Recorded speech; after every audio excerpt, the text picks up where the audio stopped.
ते म्हटलं तर गुजराती आहेत, म्हणजे त्यांची बरीचशी कर्मभूमी या भाषेसंबंधातली गुजरात आहे, बडोदा. त्यामुळे म्हटलं तर कर्मभूमी गुजरात आहे, जन्म महाराष्ट्र गुजरात असा आहे.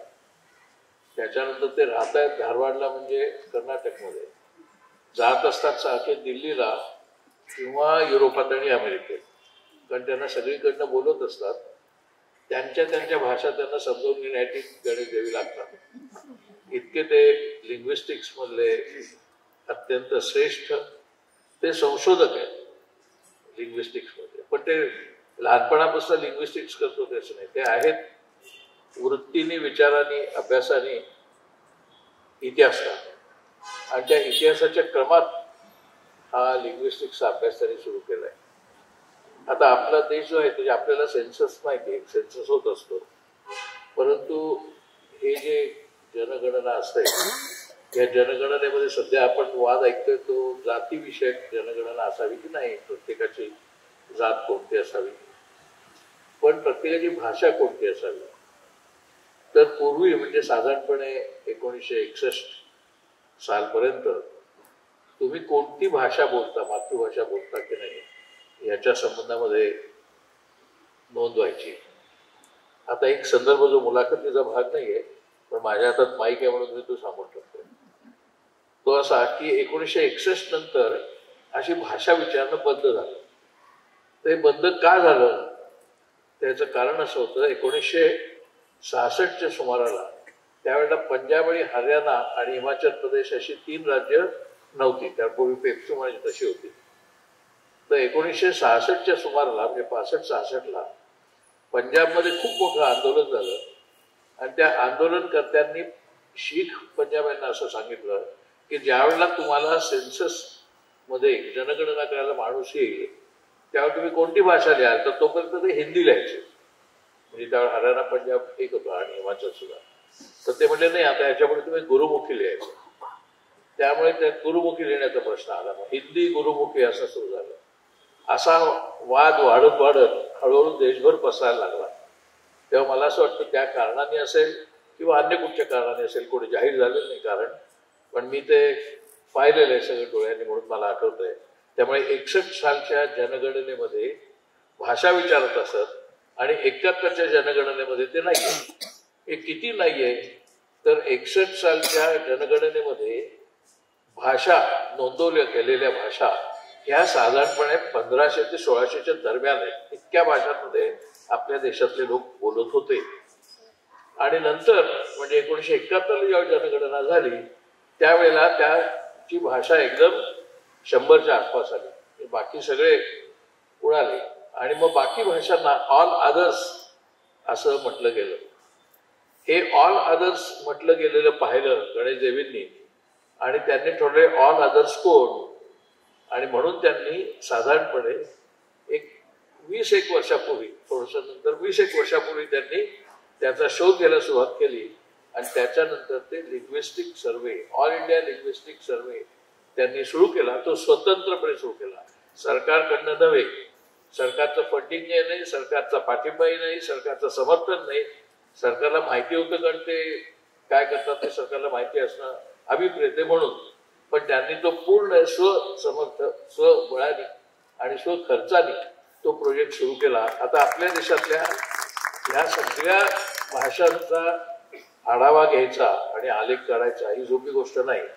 त्याच्यासाठी मोठ्या प्रमाणावर स्वयंसेवक पाहिजेत. कारण तामिळनाडू, मल्याळी सगळीकडच्या भाषांची माहिती आपल्याला लोकांची नोंद करून घ्यायची. ते सेन्सस एक प्रकारे रेग्युलर सेन्सस सारखंच आहे ते. त्यामुळे त्याच्यासाठी स्वयंसेवक हवे होते. ते असे हवे होते की ज्यांना त्या भाषांचं, त्या भाषांमधल्या उपभाषांचं किंवा बोलीभाषांचं ज्ञान आहे. त्याच्यामुळे अशी 3000 माणसं, 3000 स्वयंसेवक त्यांनी नेमले. आणि ते 3000 स्वयंसेवक नेमून त्यांनी हा सर्वे बऱ्याच अंशी पूर्ण केला की ज्याचा गाजावाजा अक्षरशः जगभर झाला. आणि त्यामुळे आपल्याला आता असं लक्षात येत आहे की आपल्या देशात बोलल्या जाणाऱ्या भाषा असं एक स्वतंत्र, जसं आता अँथ्रोपॉलॉजिकल सर्वे ऑफ इंडियाने आपल्या देशातल्या कम्युनिटीज किती आहेत ते काढलंय. आणि त्याच्यात तरी 25,000 कम्युनिटीज आहेत आणि मेन 3,500-4,000 जाती आहेत आणि अजून तेवढ्याच जवळ 15,000 उपजाती आणि पोटजाती आहेत. असा अँथ्रोपॉलॉजिकल सर्व्हे ऑफ इंडियाने म्हटलंय. पण अँथ्रोपॉलॉजीचा सर्व्हे झाला पण लिंग्विस्टिक झालेला नव्हता. ही त्यांची महती आहे, ही मला सांगणं आवश्यक आहे. कारण महाराष्ट्राला सुद्धा गणेश देवीची जेवढी माहिती असायला हवी तेवढी नाहीये त्यांच्या संशोधनाची किंवा त्यांच्या एकूण कारकिर्दीची कामाची. ते इंग्रजीचे पण प्राध्यापक होते, लिंग्विस्टिक्स पण आहेत. आपल्याला कदाचित काही इंटेलेक्च्युअल लोकांना इथे नोम चोम्स्की नाव, स्टीव्हन पिंकर ही नावं माहिती असतात, परंतु गणेश देवीचं नाव माहिती असेलच असं नाही. मराठी माणसात सुद्धा 19 साली मराठी माणसांना कमी माहिती असते. त्याच्यामुळे त्या पार्श्वभूमीवरती मी आता देवींना पहिला प्रश्न विचारून ह्याच्या पुढे ते बोलतील, मी जास्त बोलणार नाही. मी टीव्ही अँकर प्रमाणे वागणार नाही एवढं आश्वासन मी तुम्हाला आत्ताच देतो. आणि मी त्यांना असं विचारू इच्छितो की तुम्ही हा सर्वे करायला सुरुवात केल्यानंतर किंवा सुरुवात करताना त्याच्या मागची मुख्य प्रेरणा काय होती? माझ्या मातृभाषा दोन आहेत. एक म्हणजे सायलेन्स, निशब्दता, ही मला मातृभाषा इतकी प्रिय आहे. आणि दुसरी मातृभाषा युफोरिया, किंवा शब्द तुटून पडतात, मोडून पडतात, पण मला काहीतरी सांगायचं असं आतून प्रचंड वादळ निर्माण होतं. या दोन भाषांच्या मध्ये मी वाढलो आणि जगलो. मग त्यात गुजराती, मराठी, हिंदी, कानडी आल्या गेल्या, त्या प्रिय आहेत मला, त्या माझ्या मैत्रिणी. मराठी भाषा ही माझी मैत्रीण. मातृभाषा सायलेन्स और युफोरिया. आणि चांगली मैत्रीण, पक्की मैत्रीण आवडती फार मला. तिचा खोडसाळपणा मला आवडतो, तिचे नखरेही मला आवडतात, तिचा चेहरा मोहरा रंग सगळंच आवडतं. आणि खास करून फिरक्या घेण्याची तिची जी एक विशिष्ट लकब आहे ती मला इंग्रजीमध्ये मिळत नाही, मराठीतच मिळते.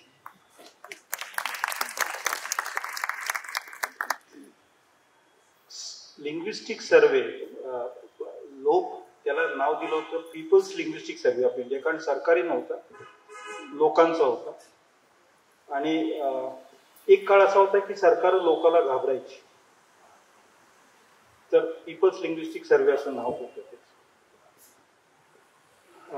1961 चा केतकरांनी उल्लेख केला, तो अजून एक कारणाने की 61 मध्ये मातृभाषांची यादी सेन्ससनी दिली. एक छोटस पुस्तिका RC निगम, त्यावेळेचे सेन्ससचे रजिस्ट्रार जनरल, त्यांनी 1967 साली प्रसिद्ध केली, 6-7 वर्षानंतर. कारण बाकी सगळा डेटा सेन्ससचा दुसऱ्या वर्षी प्रकाशित होतो, पण भाषांचा डेटा आपल्या देशात फार जपून व्यवस्थित त्याला नीट आकार देऊनच जाहीर होतो.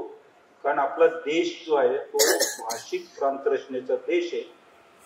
आणि भाषा हा विषय सरकारकडे 2 मिनिस्ट्रीमध्ये ठेवलेला आहे. एक एज्युकेशन मिनिस्ट्री, HRD मिनिस्ट्री, आणि दुसरं मंत्रालय म्हणजे गृह मंत्रालय, म्हणजे पोलीस खातं जे आहे ते आपल्या देशात भाषा सांभाळतं. हा एक आपल्या म्हणजे देशाचा त्या बाबतीत पहिला नंबर आहे की पोलीस भाषेच्यावर लक्ष ठेवून असतात. कारण वेगवेगळे प्रांत स्वतंत्र होऊ नये म्हणून गृह मंत्रालयाला काळजी घ्यायला.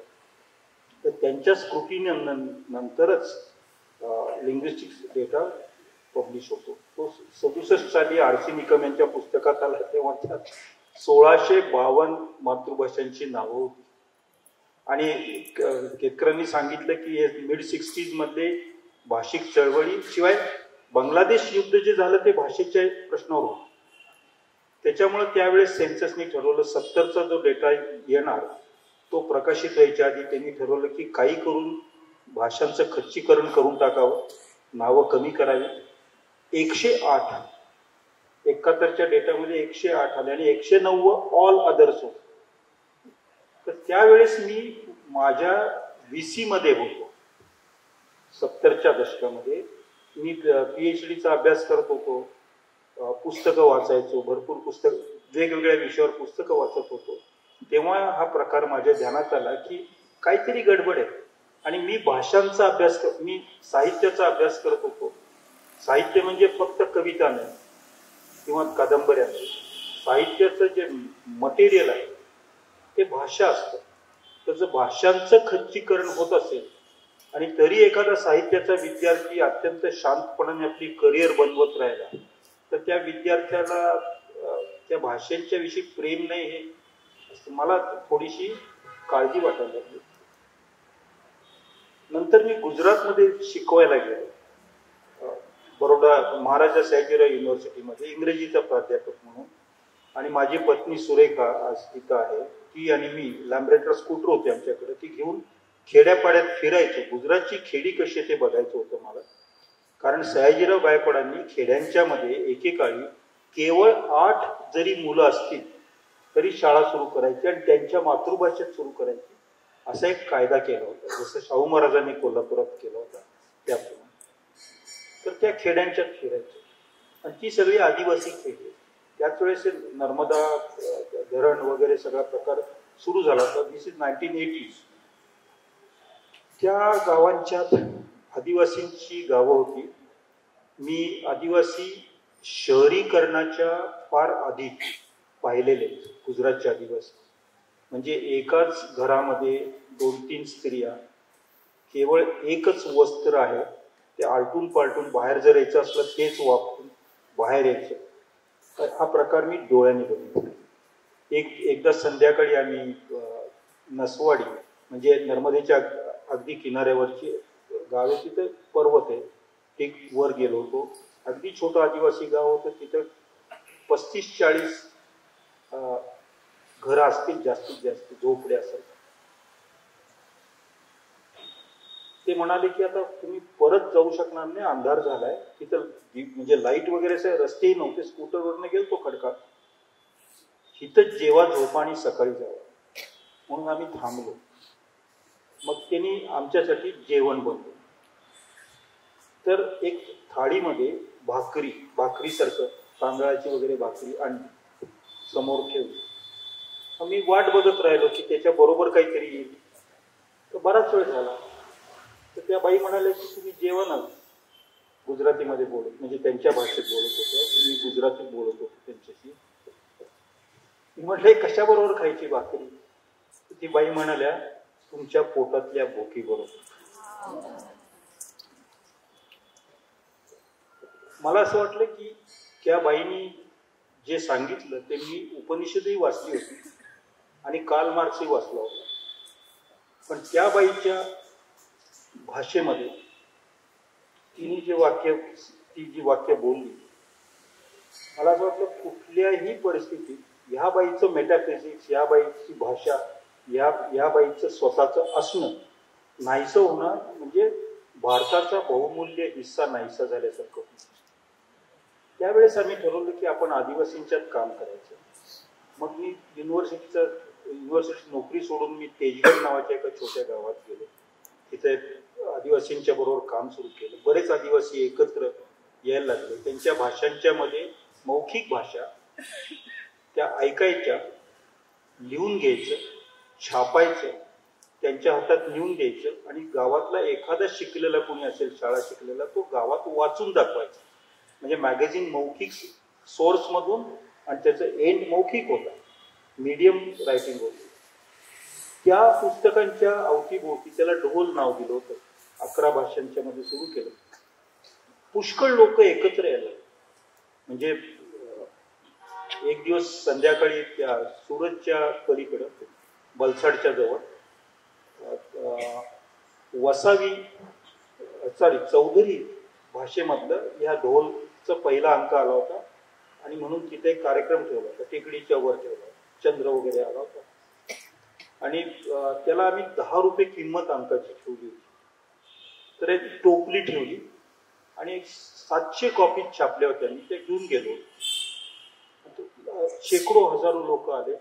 एक एक कॉपी त्यांना वाचता येत नाही, पण आपली भाषा यात आहे असं त्यांनी ऐकलं आणि ते घेतली. एखादी काहीतरी मौल्यवान वस्तू आपण घेतो ना, आणि त्यांच्याकडे काय असेल 5 रुपये 2 रुपयाची नोट. त्यावेळेस नोटा वेगळ्या होत्या आपल्या देशात, अलीकडे बदलल्या, पण छोट्या छोट्या नोटा असायच्या चांगल्या, ते टोपलीत टाकले होते.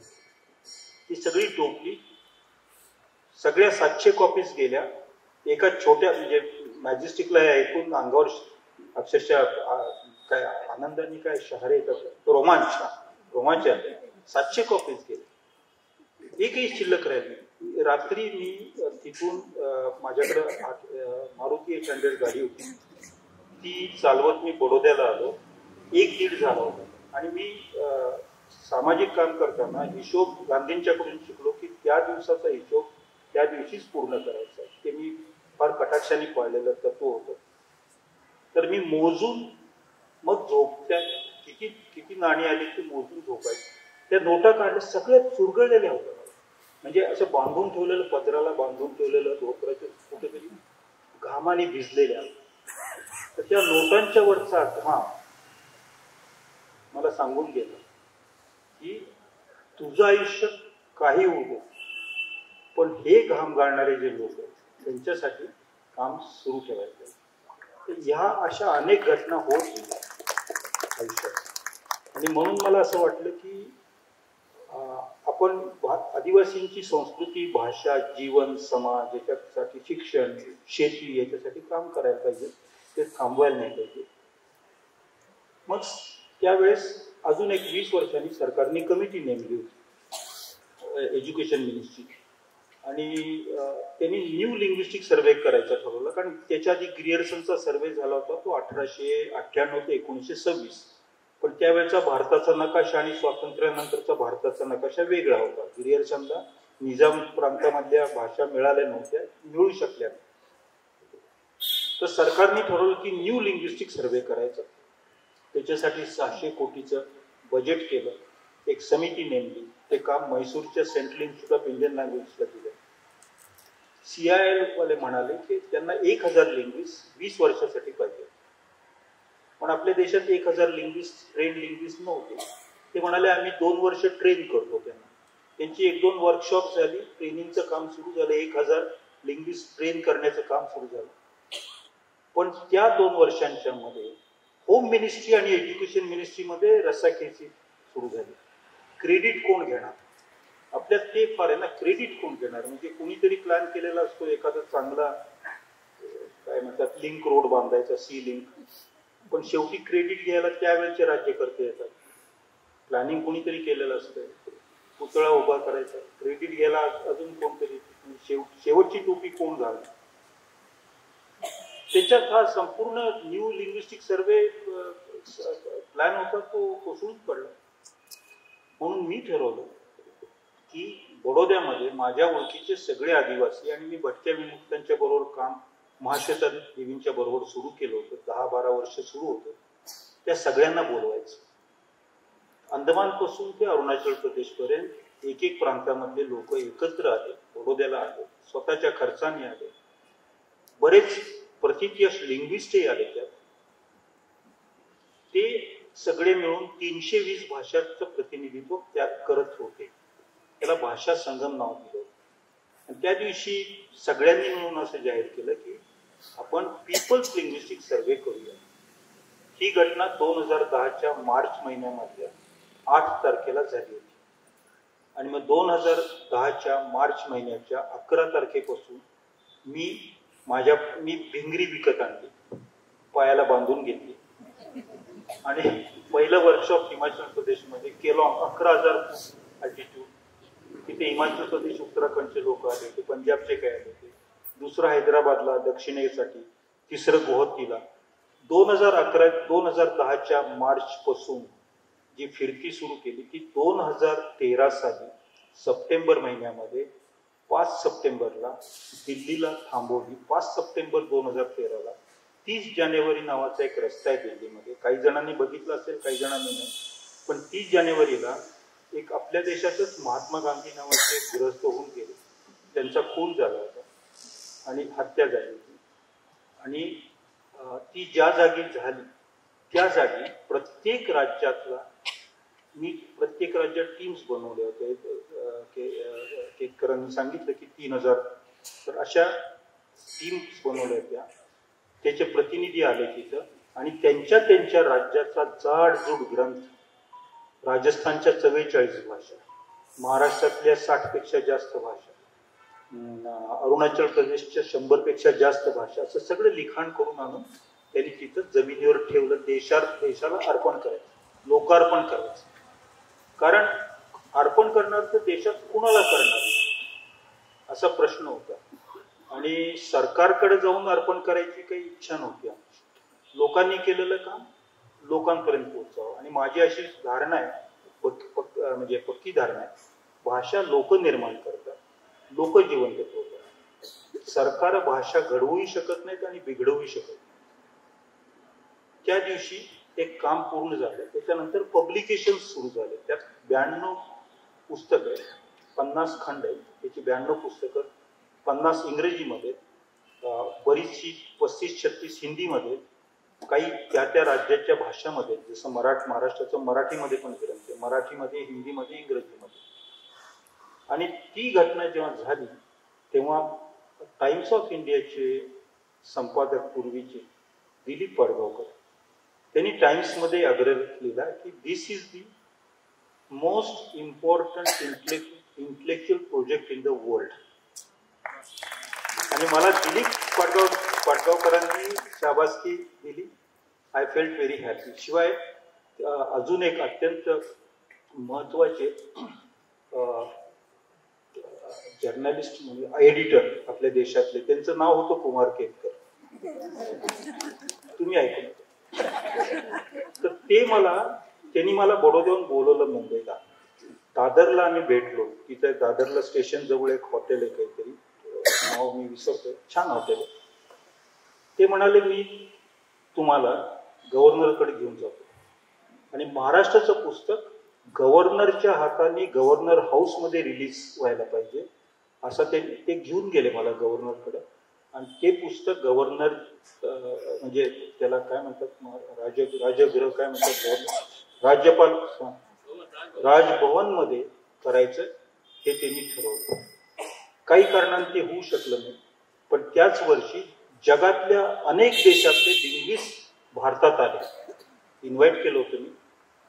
पापुआ न्यू गिनी, ऑस्ट्रेलिया, ज्या देशात जास्त भाषांचे सगळे लिंग्विस्ट तिथं आले. अनेक देशांचे राजदूत आले आणि ते तेजगड खेड्यामध्ये आले गुजरातच्या. आणि त्या दिवशी मी केतकरांना बोलवलं की तुम्ही मला गव्हर्नरकडे घेऊन जात होता, पण इथं अनेक अँबॅसेडर्स आलेले, अनेक 22 व्हाईस चान्सलर्स आलेले, तर तुम्ही आमचे प्रमुख पाहुणे म्हणून या. आणि ही पुस्तकं आम्ही लोकार्पण दिल्लीमध्ये केली, पण आता त्याची पुस्तक रूपाने सुरुवात झालेली.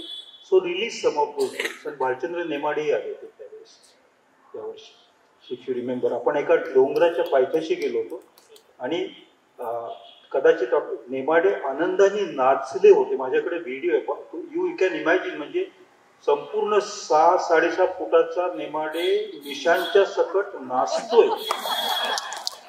त्यांच्या आयुष्यात एकदा आणि माझ्या आयुष्यात मी एकदाच पाहिलं चित्र. पण आय फेल्ट की मी जे काही करतोय ते चुकीचं नाहीये, योग्य आहे.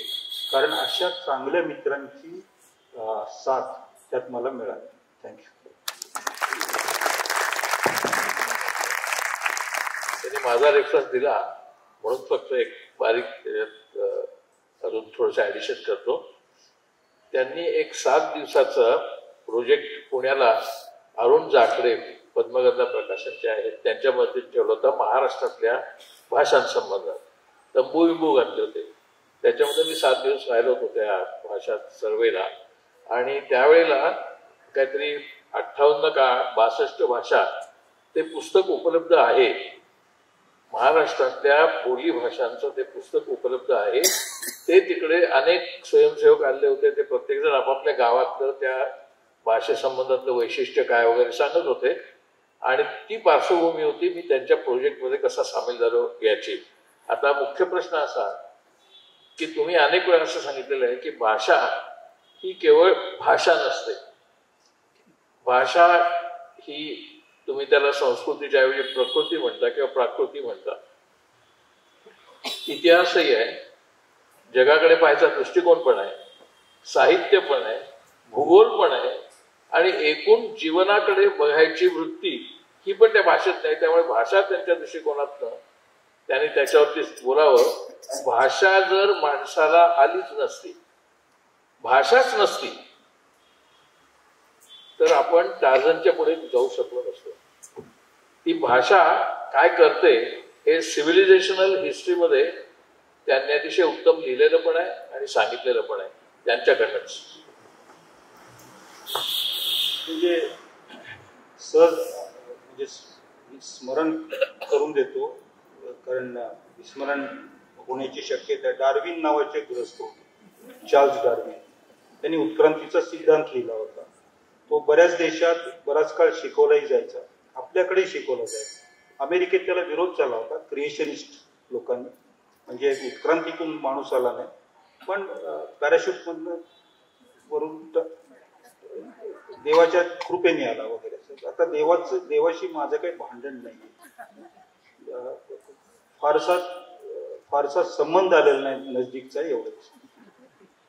आय एम एन ॲग्नॉस्टिक, म्हणजे अविश्वासही नाहीये विश्वासही नाहीये, नक्की मला काही सांगता येत नाही आणि तेवढा वेळही नाही.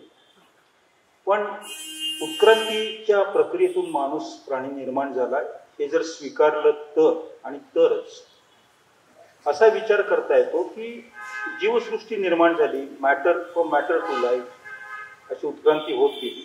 म्हणजे संपूर्ण विश्व निर्माण झालं 1400 कोटी वर्षापूर्वी, बिग बँग. त्याविषयी आता डिबेट्स आहे, ते आकंचित होते का प्रसरण पावते असा डिबेट आहे. It's very interesting in new physics. Matter आहे का निगेटिव्ह मॅटर आहे, it's a debate, very interesting. Setting all of that aside, 1400 कोटी वर्षापूर्वी विश्व निर्माण झालं. मी नव्हतो तेव्हा. 400 कोटी वर्षापूर्वी आपली पृथ्वी बऱ्यापैकी सेटल झालेली होती, ज्वालामुखी वगैरे थंड होत होती.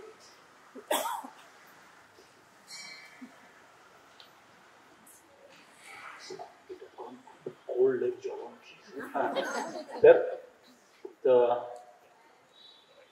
आयुष्य म्हणजे लाईफ 250 कोटी वर्षापूर्वी. त्यातनं माणूस साधारणपणे 2 कोटी वर्षापूर्वीपासून 250 कोटी वर्षापूर्वी आयुष्य म्हणजे लाईफ निर्माण झालं. Simple sale, complex sale. 2 कोटी वर्षापासून ते सुमारे 50 लाख वर्षापर्यंत बऱ्यापैकी जडणघडण झालेला पाठीचा कणा असलेला प्राणी निर्माण झाला होता. पण not the homo sapiens. Mister homo sapiens came much later. होमोचा अर्थ इंटेलिजंट, म्हणजे स्वतःला मी बुद्धिमान आहे असं सांगणारा एकच प्राणी जगात येतो, म्हणजे मी तुम्हाला काय म्हणत नाही.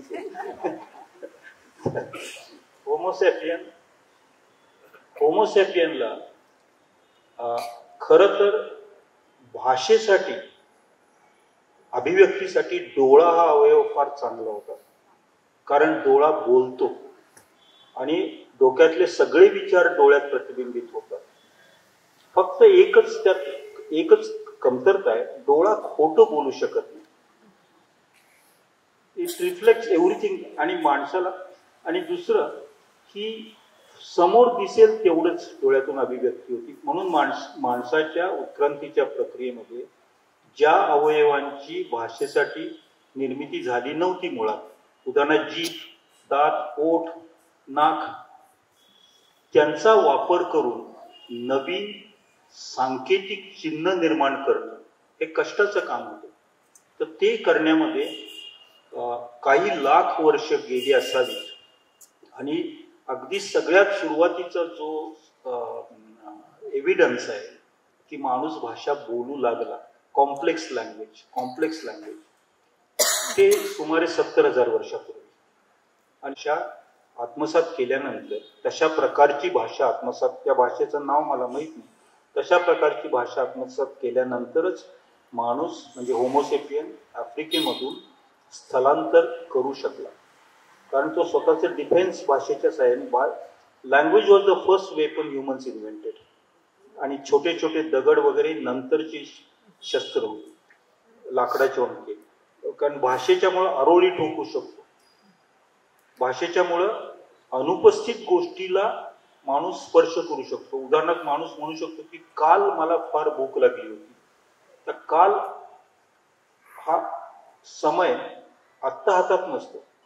It is not present, it is gone.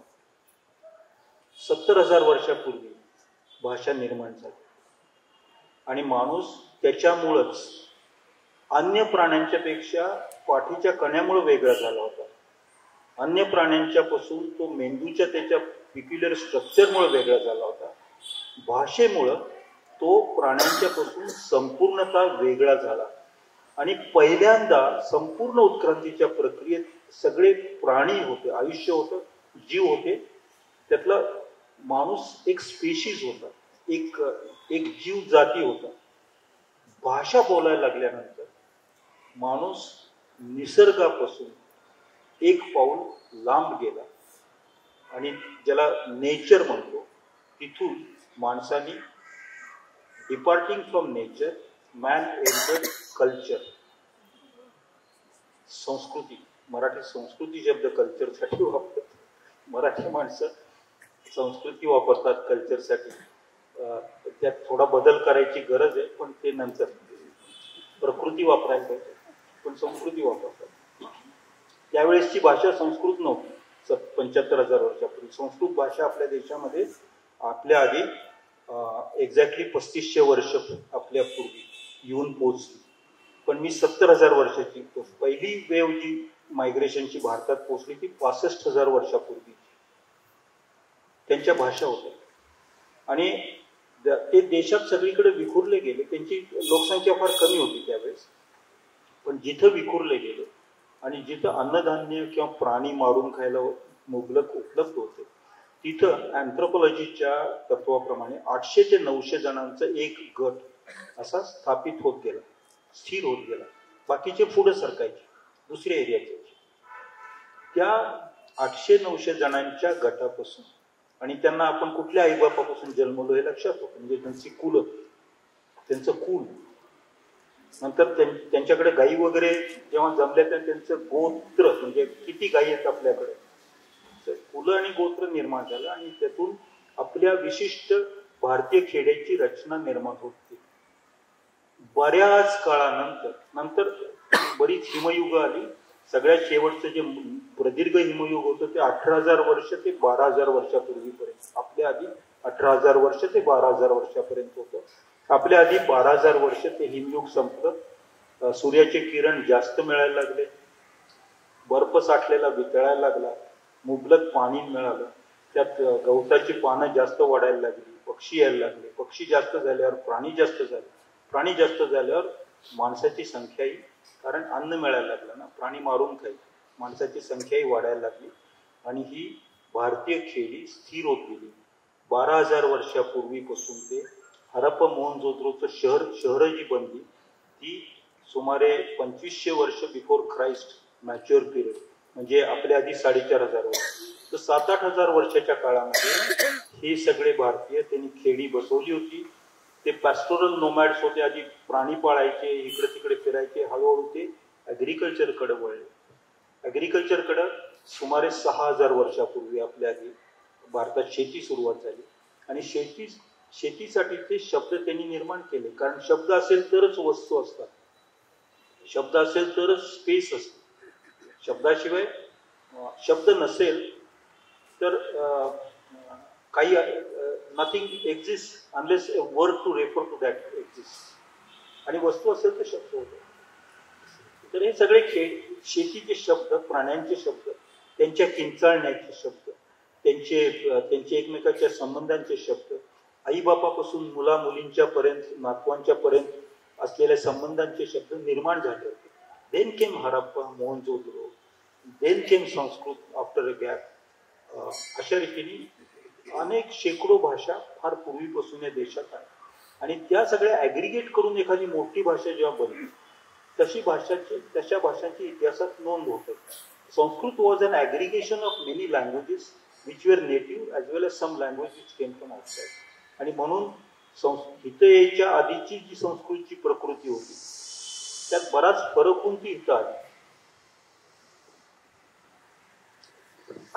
पण तुम्ही असंही आणि म्हणता म्हणून इतर प्राण्यांच्या पेक्षा आपण वेगळे झालो. ते भाषा नसती तर आपण इतर प्राण्यांच्या प्रमाणे सच्शील आणि संवेदनशील राहिलो असतो. मी वाघाने दुसऱ्या वाघाला फसवलंय. म्हणजे 2 वाघांनी एक कंपनी सुरू केली, त्यातल्या एका वाघाने दुसऱ्याच्या पाठीत चोरा खोकून कंपनी गिळंकृत केली. असं कुठल्या म्हणजे कोठावळींनी प्रसिद्ध केलेल्या कुठल्याही कादंबरीत तसं लिहिलेलं नाही. मी कुठं वाचलेलं नाही तसं. किंवा इव्हन कावळा दुसऱ्या कावळ्याला फसवत नाही, खेळू शकतो. चिमणी दुसऱ्या चिमणीला फसवू शकत नाही, खेळू शकतो. माणूस भाषा निर्माण झाल्यामुळं अनुपस्थित गोष्टींच्या विषयी बोलायला शिकला आणि त्यातून ज्याप्रमाणे तो उपस्थित गोष्टी म्हणजे वास्तव किंवा खरं बोलत होता तसं तो खोटंही बोलायला खोटं बोलण्यासाठी माणसाला जास्त प्रयत्न करायला लागले. इट्स अ मोर डिफिकल्टी, म्हणजे it's higher grade of language. लिंग्विस्टिक्सच्या इट्स रिअली खोट्या वाक्याचं स्ट्रक्चर फार अवघड असतं. खरं जर असेल ना की काय हो आज भेटायला येता का, तर नाही हो आज नाही. पण जर खोटं सांगायचं असेल तर काय हो भेटायला येता का, तर आपण असं नाही हो मला यायची फार इच्छा होती पण काय करू वगैरे वगैरे. आणि मग ते लांब असत तो समोरचा माणूस फोन खाली ठेवतो तेव्हा मग ते सगळं संपतं. थँक्यू. म्हणून मी समाजात सुद्धा राजकारणात, समाजात, साहित्यात ते जास्त बोलघेवडे असतात ना त्यांच्यावर माझा विश्वास बसत. माझ्या मते गांधी फार कमी शब्दात बोलायचे आणि येशू ख्रिस्तही कमी शब्दात आणि गौतम बुद्धही कमी शब्दात बोलायचे. फार बोलघेवडे पुढारी, साधू संत, साहित्यिक त्यांच्यापासून जपून राहायचं. नाही वाटत तुम्हाला? नाही, तुम्ही नाही म्हणा. मला नाही वाटत. नाही म्हटलं असतं पण मला मध्ये खोटंच बोलायला लागेल ना.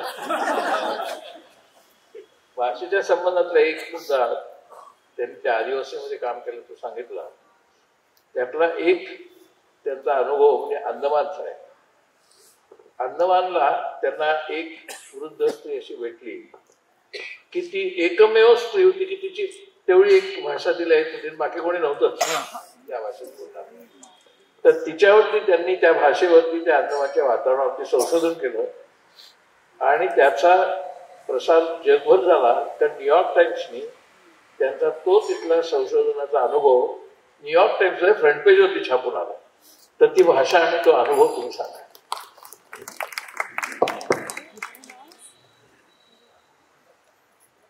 दोन सांगतो. सिक्कीम मध्ये माझी नावाची एक भाषा होती आणि ती देणारा व्हॉलेंटियर आम्हाला मिळाला. त्यांनी सगळे शब्द लिहून दिले, नातेसंबंधांचे शब्द, दिवसांसाठीचे, वजनासाठी शब्द, त्याचं ग्रामर सगळं, त्यातल्या काही गाणी. त्यावेळेस ती भाषा बोलणारे 4 जण जिवंत होते. मग पुस्तक प्रकाशित झाल्यावर खास आम्ही सुरेखा आणि मी सिक्कीमला गेलो की त्या माणसाला कॉपी द्यावी. He had died. आणि चौकशी केली तर ती भाषा आता कुणीही बोलत नाही. म्हणजे आता एक कुणाला द्यायची. मी जेव्हा वर जाईन तेव्हा ते पुस्तक बरोबर घेऊन तिथं जाऊन त्याला द्यायला लागेल. ही सो ट्रॅजिक, इज अनबिलिव्हेबल. म्हणजे माझं असं काळीज काय येस काळीज तू. त्याच्या आधी अंदमानमध्ये गेलो आणि वर्कशॉप ठेवलं होतं की सगळ्या भाषांचे. तर तिथं काही लोकांना पोलीसच्या मदतीने यायला लागायचं, कारण तिथं अनेक वेगवेगळे कायदे, लोकांच्या हालचालीवर बंदी, इकडच्या लोकांना तिकडे जायला अलाव करत नाही वगैरे. अँथ्रोपॉलॉजिकल सर्वेच्या ताब्यातला बराच प्रदेश. बो नावाची भाषा आहे. तर त्यावेळेस एक आजी होत्या आणि त्या बो भाषा बोलत होत्या. पण काय होतं, त्या एकट्याच होत्या आणि त्या पक्ष्यांशी त्यांची भाषा बोलायची. कारण त्या एकट्याच आहेत, तर कुणाशी बोलतील, तर पक्ष्यांशी बोलायचे. त्याच्या नंतरच्या वर्षी त्यांचा मृत्यू झाला. शी वॉज 85 years old. तो मृत्यू झाला तेव्हा या बो भाषेचा इतिहास किती जुना आहे हे बघण्याचा प्रयत्न केला. तर ज्या एरियात त्या राहायच्या, अंदमानच्या ज्या भागात त्या राहायच्या, त्या भागात गेल्या 65,000 वर्षामध्ये कुणीही आलेलं नाही किंवा गेलेलं नाही. म्हणजे जी नाहीशी झाली भाषा ती 65,000 वर्षाची जुनी भाषा होती. त्यांचा मृत्यू झाला त्याची तारीख मला आठवते, 26 जानेवारीला मृत्यू झाला. 26 जानेवारीला माझ्या मते आठवणीप्रमाणे आपला देश रिपब्लिक बनला होता. एक सार्वभौम प्रजासत्ताक म्हणजे प्रजेची सत्ता असावी अशी भूमिका होती एकेकाळी बनला होता. त्या दिवशी आपल्या देशातली अशी एक प्रदीर्घ परंपरा जी जगात दुसरीकडे सहजासहजी बघायलाच मिळणार नाही ती गेली. And the end. आणि मग त्या दिवशी आपण सगळ्यांनी उभा राहून जनगण मन मनापासून गायलं. तुमच्या म्हणण्याप्रमाणे अशा किती भाषा कदाचित नाहीशा झाल्या असतील कायमच्या आपल्या देशातनं.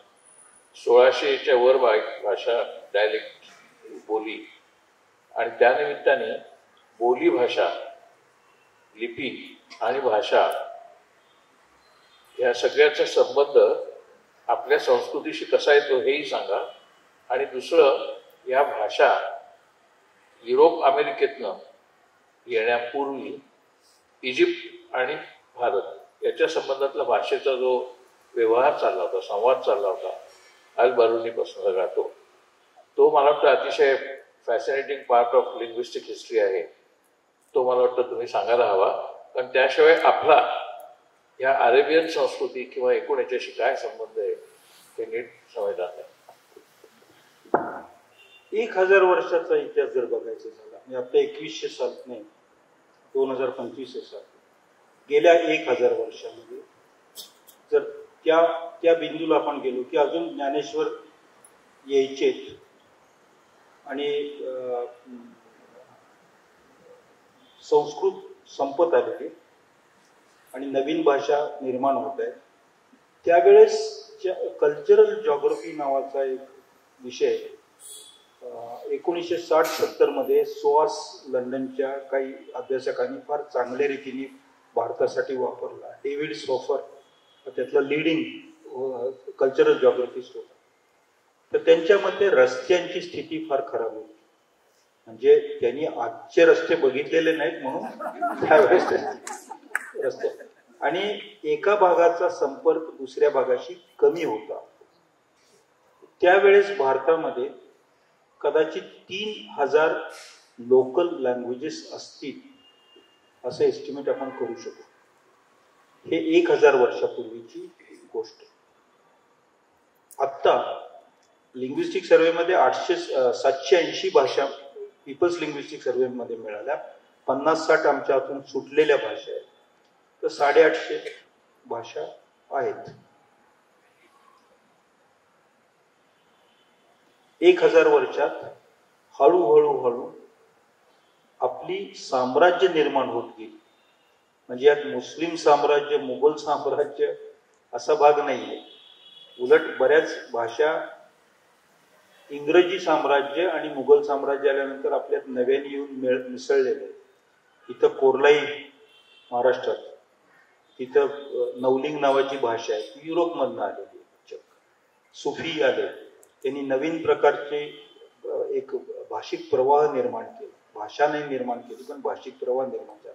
काही जणांची समजुती उर्दू म्हणजे मुसलमानांनी आणलेली भाषा, ती साफ चुकीची आहे. ती मुसलमानांनी डेव्हलप केलेली local language develop jointly. Camp language आहे त्याला उर्दू म्हणतात. कॅम्प लँग्वेज होती, सैनिकांची होती भाषा ती सुरुवातीला.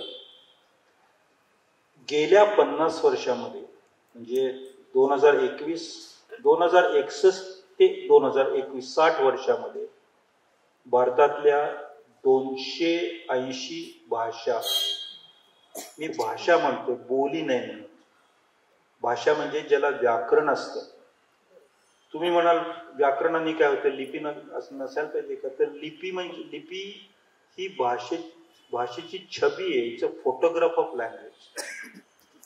एक माझा आवडता गायक तलत मेहमूद, त्याचं गाणं आहे, तस्वीर तेरी दिल मेरा बहला न सकेगी, वो तेरी तरह मुझसे तो शर्मा न सकेगी. लिपीचा आवाज येत नाही, फक्त डोळ्यात जाते, डोळ्यात दिसते. भाषा, बोली, आवाजाची भाषा, भाषा अशाच बोललेली गोष्टच भाषा असते. लिप्या फार फार अलीकडं म्हणजे केवळ गेल्या 6000 वर्षात निर्माण झालेले. 65,000 वर्षाच्या भाषामध्ये 6000 वर्ष लिपीचा कालखंड. तर आपल्या देशामध्ये या नाहीशा झाल्या त्या 280 भाषा गेल्या 60 वर्षामध्ये, आणि कदाचित येत्या 30 वर्षामध्ये अजून आत्ता अस्तित्वात असलेल्या 850 पैकी 400 भाषा नामशेष होतील, या स्थितीला आपण आलेलो. मुंबईमध्ये, महाराष्ट्रामध्ये मला वाटते 1917-18 किंवा 18-19ला मोठा प्लेग आला होता. आणि असं म्हणतात की मुंबई इलाका म्हणजे मुंबई प्रेसिडेन्सीची 1/3 लोकसंख्या त्यात मरण पावली. खास करून नागपूरकडे, मराठवाडा, विदर्भाकडे जास्त. मुंबई प्रेसिडेन्सी म्हणतो मी, बॉम्बे सिटी. तर ते चित्र कसं असेल? 1/3 लोक निघून गेले. I am talking of half of the Indian language stock going away. त्या स्थितीत आपण आहे. त्याची अनेक कारण आहेत, त्यात मी आत्ता उतरत नाही कारणांच्या मध्ये. पण भाषांच्या विषयी बऱ्याच गैरसमजुती आपल्या आहेत की आपल्याकडे परकीय भाषा आल्या त्याच्यामुळे आपल्या भाषा कमी झाल्या, इंग्रजी आल्यामुळे भारतीय भाषांना धोका निर्माण झाला, किंवा पर्शियन अरेबिक आल्यामुळे धोका निर्माण. मराठीमधले वर्ड स्टॉक जो आहे त्यातला 20% पेक्षा जास्त अरेबिक आहे, बराच पोर्तुगीज आहे, इंग्रजी कितीतरी आहे, पर्शियन तर पुष्कळ आहे. म्हणजे सरकारी कचेरीमध्ये गेल्यानंतर जे शब्द असतात त्यातले बहुतेक पर्शियन शब्द आहेत. अजूनही दिल्लीच्या दरबारामध्ये शब्द पर्शियन असतात बरेच. अनेक भाषांच्यातनं आपण शब्द घे, आणि म्हणून भाषा समृद्ध होत राहील. भाषा जितकी पोल्युटेड तितकी भाषा समृद्ध होते. भाषेला जात व्यवस्था नाहीये, इट्स कास्टलेस. फक्त भाषेमध्ये आता वर्णव्यवस्था निर्माण झाली आपल्या देशात, आणि ती मी समजावून सांगतो. आवडेल तुम्हाला, कदाचित आवडणार आहे नाही. जर नाही आवडलं तर स्वीकारा, जर आवडलं तर लक्षात ठेवा. 4 वर्ण होते असं म्हणलं जातं. तर आता आपल्या देशांच्या मध्ये भाषा आहेत, शेकडो भाषा. त्या सगळ्यांना सरकार बोली म्हणते. त्यातल्या काही लिखित भाषा आहेत, त्या सुपिरियर मानल्या जातात. इंग्रजी भाषेला स्वतःची लिपी आजही नाहीये. रोमन लिपी वापरते इंग्रजी भाषा. फ्रेंच, इंग्रजी, जर्मन, स्पॅनिश, इटालियन एकच लिपी, पण भाषा 5 आहेत. त्या 5 लिप्या नाही केलेल्या, त्यामुळे लिपी म्हणजे भाषा नाही. पण आपल्याकडे सरकार म्हणते की लिपी असेल तरच त्याला राज्य द्यायचं वगैरे वगैरे भाषेला. तर त्यातल्या काही प्रमुख भाषा असं सरकार मानतं. सेन्ससमध्ये फक्त 100 भाषांची नावं येतात, अशा प्रमुख भाषा. हा एक वर्ण त्याच्या वरचा भाषा, प्रमुख मानल्या जाणाऱ्या भाषा. त्याच्यावर अजून एक केलेला आहे, तो म्हणजे शेड्यूल लँग्वेजेस. शेड्यूल लँग्वेज म्हणजे शेड्यूल ट्राईब, शेड्यूल कास्ट सारखं नाही. शेड्यूल लँग्वेजेस म्हणजे प्रतिथयश भाषा, ज्याला साहित्य आहे, लिपी आहे, राज्य पण आहे स्वतःच्या मालकीचं, स्वतःच्या अखत्यारीचं. हा त्याच्याही वरचा एक क्लास. आणि आता क्लासिकल लँग्वेजेस, 11 क्लासिकल लँग्वेजेस. म्हणजे शेड्यूल लँग्वेजेसनी आपलं समाधान नाही झालं. आपल्याला सगळ्यांना आपली भाषा क्लासिकल असावी असं वाटतं. क्लासिकल भाषा, क्लासिकल या शब्दाचा अर्थ इंग्रजीमध्ये 19व्या शतकाच्या 5व्या दशकामध्ये स्पष्ट केला होता.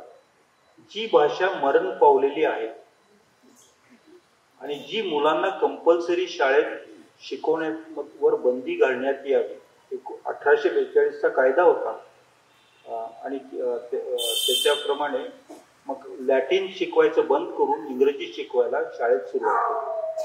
So we have classical languages, schedule languages and less than languages. पण भाषा स्वतः कास्ट सिस्टीम मानत नाही. जितकी पोल्युटेड तितकी भाषा समृद्ध होऊ शकते. वेदांच्या मध्ये, ऋग्वेदामध्ये किमान 300 शब्द अर्मेनियन आहेत.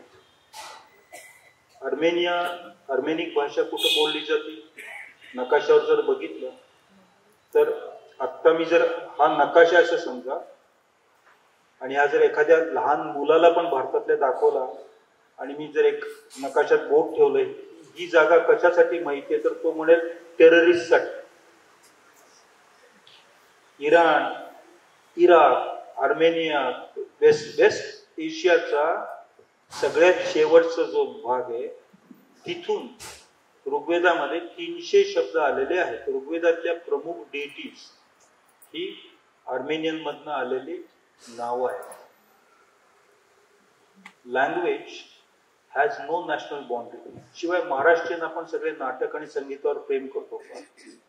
संगीतामधलं आपल्या म्हणजे महाराष्ट्रातलं अगदी छोटं कार्ट म्हणतो ना, छोटं पोर, ते रडायला लागलं तरी सुरुवात रडतं असं मी ऐकलेलं आहे. किंवा तरी ते सारे गम मधला ग जो आहे त्याचं नाव आहे गंधार. गंधार म्हणजे अफगाणिस्तान. अफगाणिस्तानच्या टोनल कल्चरचा एसेन्स ज्या स्वरांनी पकडला त्याला ग नाव दिलं होतं आपल्या प्राचीन संगीतकारांनी. आपलं संगीत अफगाणिस्तानातून सुद्धा आलेलं आहे. आपल्या अत्यंत पवित्र ग्रंथांमधले अनेक शब्द अर्मेनियामधनं पण आलेले आहेत. आपल्या कॉन्स्टिट्यूशन मध्ये अनेक पवित्र मानल्या गेलेल्या कल्पना फ्रान्स, आयर्लंड आणि अमेरिकेतनं पण आलेल्या आहेत. म्हणून भारतीय संस्कृती ही भाषिक संस्कृती असं मी मानतो. Just as a language accepts words from everywhere, the Indian mind has accepted influence from everywhere without considering that as a pollution. त्या भाषेच्या निमित्ताने आणि भाषेच्या संस्काराच्या निमित्ताने ज्या निरनिराळ्या सामाजिक चळवळी उभ्या राहिल्यात, आणि तुम्ही आता मगाशी म्हटलात की अनेक गैरसमज आणि अंधश्रद्धा आहेत. देवी अंधश्रद्धा विरोधी चळवळीत सुद्धा ऍक्टिव्ह आहेत. किंबहुना त्यांनी जी दक्षिणायन नावाची चळवळ सुरू केली, जिचं आता नाव देशभर बहुतेक लोकांना माहिती आहे, दक्षिणायन. त्या दक्षिणायनची सुरुवात मुळी अंधश्रद्धा चळवळीच्या संबंधातले नरेंद्र दाभोळकर यांची हत्या झाली. त्याच्यानंतर कलबुर्गींची झाली, गौरी लंकेशची झाली आणि गोविंदराव पानसरेंची झाली. या 4 हत्यांच्या पार्श्वभूमीवर हा लिंग्विस्ट, हा संशोधन शास्त्रज्ञ भाषांचा, हा डायरेक्ट चळवळीतच उतरला आणि दक्षिणायन नावाची चळवळ त्यांनी सुरू केली. त्याचाही भाग मगाशी म्हटल्याप्रमाणे भाषा, विचार, श्रद्धा याच्याशी संबंधित होता. मला वाटतं तुम्ही दक्षिणायनच्या संबंधात जर सांगितलं नाही तर ते बरोबर नाही होणार, कारण तो चळवळीचा भाग आहे. लोकांनी त्यात सामील व्हावं अशी तुमची आणि माझी पण अर्थात अपेक्षा आहे. वेळ आहे ना.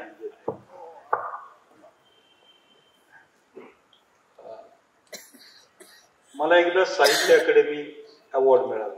इंग्रजी पुस्तक लिहिलं होतं मी. पहिलंच पुस्तक होतं, तरुण होतो, पुष्कळ आनंद झाला की पुस्तकाचं कौतुक झालं, अवॉर्ड मिळाला. आणि मोठ्या अभिमानाने, हौसेने घरात डिस्प्लेमध्ये ठेवलं होतं. पूर्वीच्या काळी आपल्या मुलांची मॅट्रिक सर्टिफिकेट भिंतीवर कशी लावून ठेवायची तसं ते ठेवलं होतं.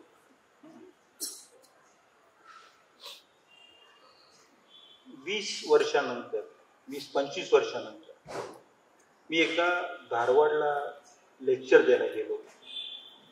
V.K. गोकाक मेमोरियल लेक्चर होतं. ते साहित्य अकादमीचे प्रेसिडेंटही होते गोकाक. शिवाय महाराष्ट्रामध्ये फर्ग्युसन कॉलेजचे प्रिन्सिपल होते आणि विलिंग्डन कॉलेज सांगलीचे प्रिन्सिपल होते. 1942 मध्ये जेव्हा चले जाव चळवळ सुरू झाली तेव्हा विलिंग्डन कॉलेजच्या मुलांनी चळवळीत भाग घेतला म्हणून पोलीस पकडायला त्यांना गेले होते. तर गोकाक दणदणीत उंच माणूस होता, भव्य शरीरयष्टीचा, दारामध्ये उभा राहिला गेटमध्ये आणि पोलिसांना सांगितलं की आधी मला पकडा मग मुलांना पकडा. पोलीस परत गेले. तर असा प्रेसिडेंट साहित्य अकादमीचा, त्यांच्या स्मृतीचं लेक्चर ते धारवाडचे होते म्हणून धारवाडला मी गेलो होतो. त्या ऑडियन्समध्ये गृहस्थ बसले होते.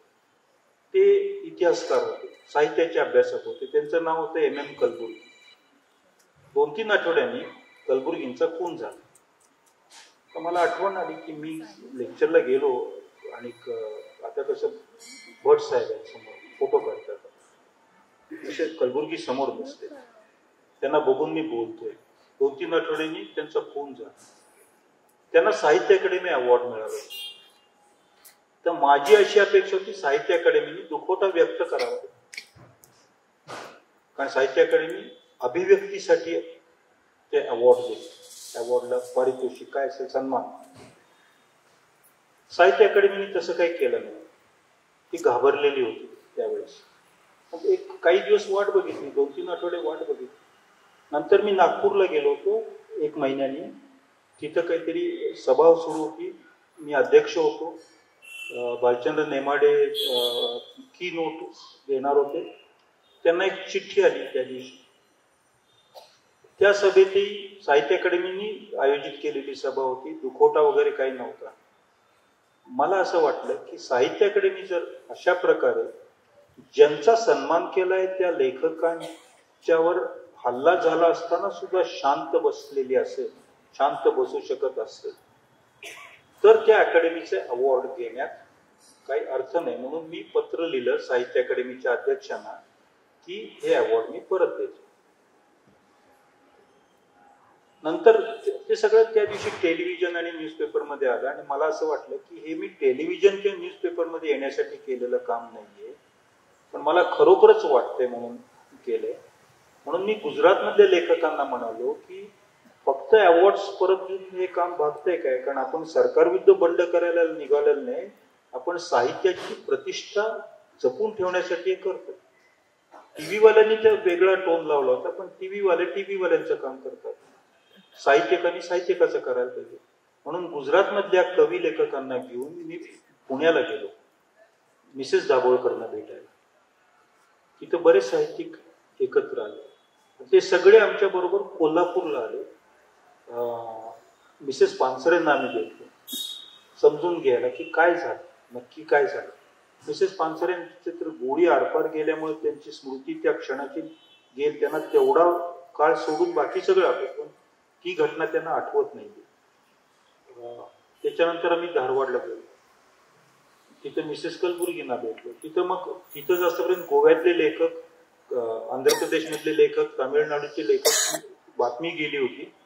ते एकत्र झाले आणि सगळे म्हणाले की आपण एक प्रतिकात्मक अशा जागी जाऊया की जी जागा प्रोटेस्टसाठी माहिती आहे. मग त्या ऑडियन्स मधलं कोणतरी म्हणाल चलो दांडी. मी गुजरात मधला होतो. मी म्हटलं दांडीला येत असलं तर या. तर 800-900 लेखक देशातले दांडीला एकत्र झाले. तिथं राजमोहन गांधी पण आले होते. 30 जानेवारीची घटना आहे. 30 जानेवारी ज्या दिवशी गांधींना मारलं. राजमोहन गांधी, दाभोळकरांचा मुलगा डॉक्टर, त्याच्यानंतर पानसरेंची सून, कलबुर्गींचा मुलगा एकत्र उभे राहिले. ते सगळे म्हणाले की आम्हाला कोणाविषयी तक्रार नाहीये, आम्हाला फक्त एवढेच म्हणायचे निर्भय बनू, कारण तो गुन्हा नाहीये. तर सगळे म्हणाले निर्भय बनू. त्या संपूर्ण वातावरणाला एक शब्दप्रयोग माझ्या डोक्यात येत होता की मी दक्षिणेकडे गेलो. संस्कृत शब्दाला 2-3 अर्थ आहेत. एक म्हणजे दिवस लहान असतो आणि रात्र मोठी असते. दुसरा अर्थ ग्लोबल साऊथच्या पर्स्पेक्टिव्ह मधून जर आपण लोकांच्याकडे गेलो, म्हणजे दिल्ली दरबारी नाही गेलो पण लोकांच्याकडे वळलो, तर ते एक दक्षिण आहे. म्हणजे जॉग्राफिकली दक्षिण आहे, सिम्बॉलिकली दक्षिण आहे, आणि ज्याला ब्रॉड सेन्स मध्ये पॉलिटिक्स म्हणतो, पार्टी पॉलिटिक्स नाही, politically or going to the taking the side of the global south. म्हणून त्याला दक्षिण आहे. असा शब्दप्रयोग सुचला, त्याचा मी उल्लेख केला, तो सगळ्यांनी स्वीकारला आणि मग गावोगावी त्याच्या सभा व्हायला लागल्या. नागपूरमध्ये, नाशिकमध्ये, पुण्यामध्ये, बडोद्यामध्ये, वेगवेगळ्या 8-10 राज्यांच्या मध्ये त्याचे गट बनले. ते त्यांचे काहीतरी कार्यक्रम घ्यायला लागले त्यांच्या बुद्धीप्रमाणे. पण एक गोष्ट आहे, लेखक हे काही इंडस्ट्रियल वर्कर्स नसतात, त्यांचे युनियन वगैरे बनत नसतं, त्यांच्या मुवमेंट्स लेखक हा अत्यंत इंडिव्हिज्युअलिस्टिक असतो आणि म्हणून ते एखाद्या वेव्ह मध्ये येऊ शकतात, पण एक मुवमेंट मध्ये येऊ शकतात. जशी लेफ्ट बँक अशी एक मुवमेंट फ्रेंच लेखकांची रेजिस्टन्स मुवमेंट झाली, किंवा संयुक्त महाराष्ट्र झाला तेव्हा अण्णाभाऊ साठेंच्या बरोबर इतर अनेक गाणारे, लिहिणारे, नाटक करणारे. सो दक्षिणायन was a movement like that. ती कुठली संस्था नव्हती की त्याला कोणी प्रेसिडेंट किंवा कोणी सेक्रेटरी असं नव्हतं. उत्स्फूर्त मुवमेंट होती. ती गोव्यापासून ते पंजाबपर्यंत पसरली होती आणि आजही त्याचे कार्यक्रम सुरू असतात. अजून एक संदर्भ तुमचा राहिला, त्या दक्षिणायनतर्फे जो मोठा मोर्चा आपण काढला, आम्ही पण होतो त्याच्यात, तो गौरी लंकेशच्या, तो तुम्ही आता सांगाल का? 40,000 लोक बेंगलोरमध्ये गौरी लंकेशची हत्या झाली. त्या दिवशी संध्याकाळी प्रत्येक चौकात कर्नाटकमध्ये लोक उभे राहिले गौरीचे पोस्टर्स घेऊन, आणि त्याच्यानंतर 3 दिवसांनी बेंगलोरमध्ये 40,000 लोक उत्स्फूर्तपणे एकत्र आले. पण त्याच्या 1 वर्ष आधी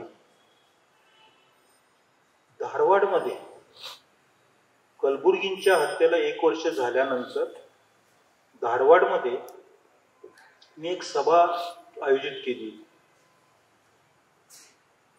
कसं कुणास ठाऊक, अनेक कॉलेजमधल्या मुलांना ही गोष्ट समजली आणि 10,000 पेक्षा जास्त विद्यार्थी रस्त्यावर कलबुर्गींच्या घरापासून ते तिथे एक कडाप्पा मैदान आहे. कडाप्पा मैदान म्हणजे स्वातंत्र्य चळवळीशी संबंधित आपलं जसं ऑगस्ट क्रांती मैदान आहे ना, तसं तिथपर्यंत चालले. सगळी त्या मैदानात बसली आणि भाषणं सुरू झाली लोकांची. भाषणं सुरू झाल्यावर जोरदार पाऊस आला. जवळ 3-3.5 तास प्रचंड मोठ्या पावसात आणि विजांच्या कडकडाट डोळ्यासमोर माझ्या अजून ते दृश्य. शिंब भिजलेली माणसं आहेत. मी म्हणालो हे सगळं माईक बंद करा, तुम्ही सगळे घरी. मी स्टेजवर गेलो आणि घोषणा केली की तुम्ही सगळे घरी जाऊ, मुलं आजारी पडतील, लेखकांचं काय व्हायचं असेल ते होईल, पण मुलांच्या परीक्षा चुकतील. एक मूल हल्लं नाही. ते ऑल सॅट 3.5-4 तास ती सभा चालली होती आणि ती खरोखरच एक ज्याला उत्स्फूर्त सभा आहे अशी होती. एकापेक्षा एक अविस्मरणीय अशी वक्तव्य तिथं झाली. त्याचं रेकॉर्डिंग माझ्याकडे आहे आणि कधीतरी ते ट्रान्सक्राईब करून पब्लिश करावं अशी माझी इच्छा आहे. ते करूया. It is a glorious day in the history of Indian literature. संत वाङ्मयात संतांनी वर्णव्यवस्थेच्या विरुद्ध उठवलेलं बंड आणि आजकालच्या म्हणजे ह्या आपल्या जमान्यात दक्षिणांच्या, माझा संबंध होता म्हणून नाही म्हणत मी, दक्षिणांच्या लेखकांनी उभं केलेलं बंड हे समतुल्य आहे. That I can say. 9:05 झाले, 7 मिनिटं, आणि 9:15 पुढे आपण 9:20 पुढे आपण हा कार्यक्रम ठेवून नवीन बरोबर गप्पा मारायच्या झाल्या तर ओव्हरनाईट सुद्धा आपल्याला गप्पा मारता येतील एवढं खजिना त्यांच्याकडे आहे. पण त्यांचा जो आत्ता अलीकडचा जो प्रकल्प आहे, ज्या प्रकल्पाला आता खरोखरच जगन मान्यता मिळालेली आहे, त्या प्रकल्पाचं नाव आहे द इंडियन्स. द इंडियन्स हा प्रकल्प काय आहे हे त्यांच्याकडनंच ऐकू.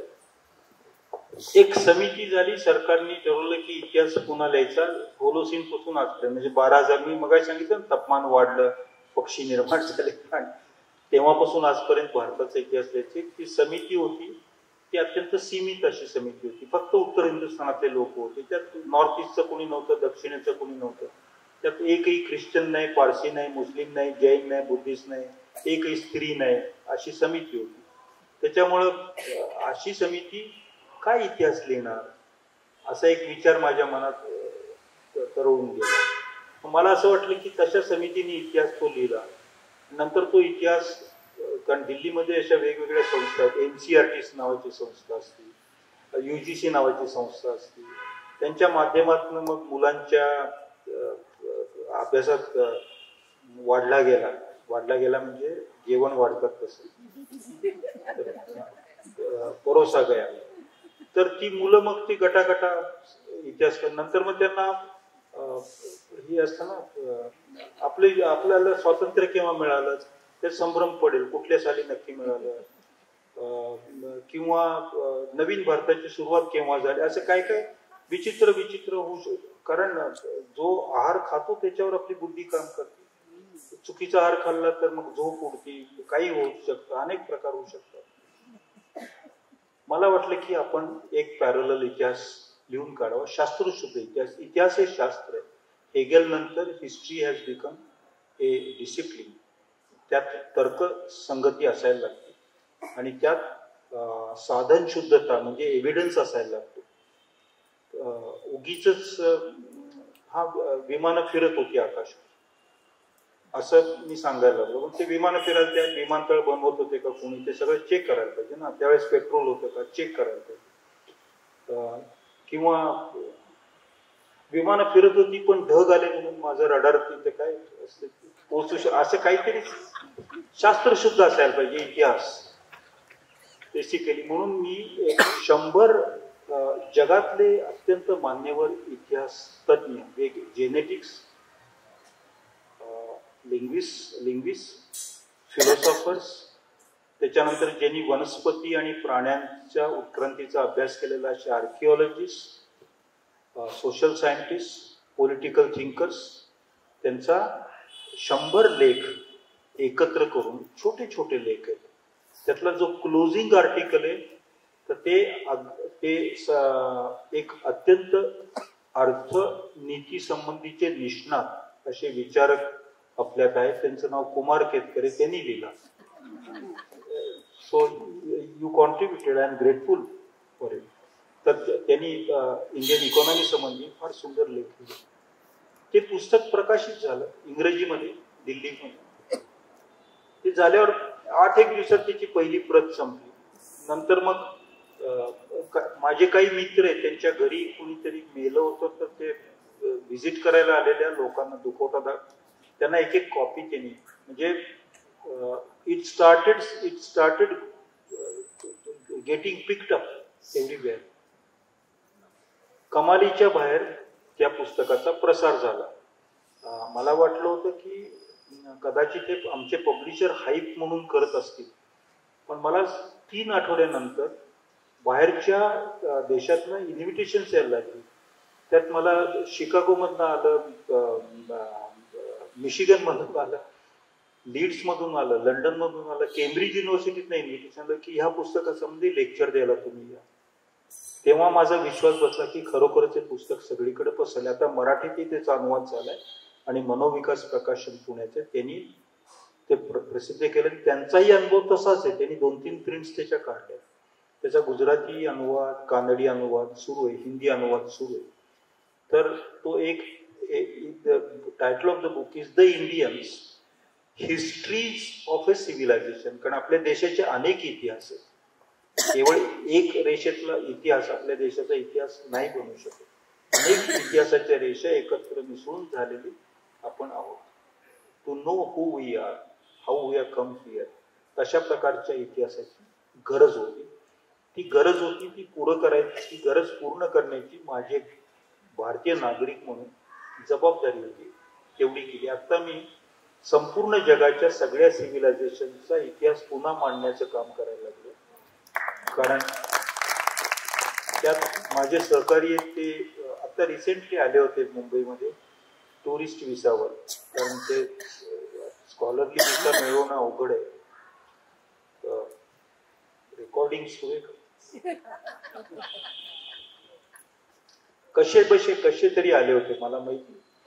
तर ते कोरियामधून, चीनमधून, इजिप्तमधून, इटलीमधून, बोलिव्हियामधून, US मधून, UK मधून आणि जर्मनीमधून आले होते. आणि आम्ही सगळे मिळून 10 खंडांच्या मध्ये संपूर्ण जगाच्या सगळ्या सिव्हिलायझेशनसाठी मराठी शब्द नाहीये. संस्कृती म्हणजे सिव्हिलायझेशन नव्हे, कल्चर म्हणजे संस्कृती असं म्हणतो, तेही खरं. संस्कृती शब्द तिथं फिट बसत नाही. संस्कृती आहे आपला शब्द, चालू दे, आय डोंट माइंड, तोही असावा शब्द. तर तो सिव्हिलायझेशनचा पुन्हा एकदा पट मांडायचा आहे. कारण जेव्हा क्रुसेड झाली 12व्या शतकात आणि 13व्या शतकामध्ये, तेव्हा युरोपने ठरवलं की सगळे मुस्लिम हे वैधच असतात. आणि युरोपच्या सगळ्या इतिहासामध्ये तसं शेवटी त्याची परिणिती अमेरिकन सॅम्युअल हंटिंग्टन यांच्या परदेश नीतीमध्ये झाली.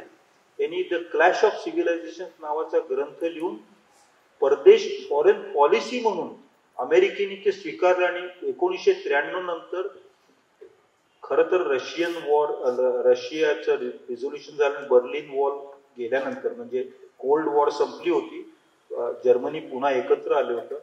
तशा वेळी जगातली गरिबी दूर करायची आणि हेल्थसाठी चांगलं काम करायची संधी होती जगाला.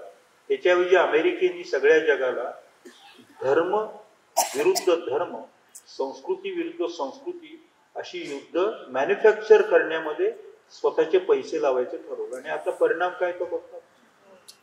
सो टू काउंटर दॅट, जो प्रचंड इस्लामोफोबिया, म्हणजे विदाउट फाउंडेशन इस्लामोफोबिया तो पसरलेला आहे, त्याला काउंटर करण्यासाठी सगळ्या संस्कृत्यांचा पुन्हा एकदा इतिहास मांडायला पाहिजे.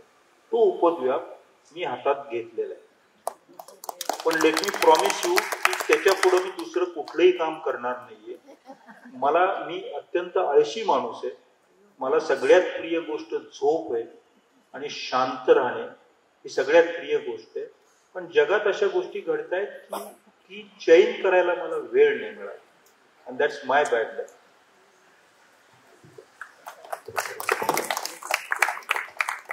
त्याच्यावरती काही मी भाष्य वगैरे करणार नाही. 9:15 वाजलेले आहेत. बरोबर 1 तास 10 मिनिटं आम्ही बोललेलो आहेत. संवाद संपला. धन्यवाद. I would like to express my gratitude to Kumar Ketkar. त्यांच्या मनाचा मोठेपणा आहे की त्यांनी मला एक मित्र म्हणून स्वीकारलं आणि फार प्रेमाने आपलेपणाने ते वागवत राहिले. आणि त्यांच्यात अनेक चांगले गुण आहेत, एक वाईट गुण. त्यांचा मोठेपणा ते कधी स्वीकारत नाही.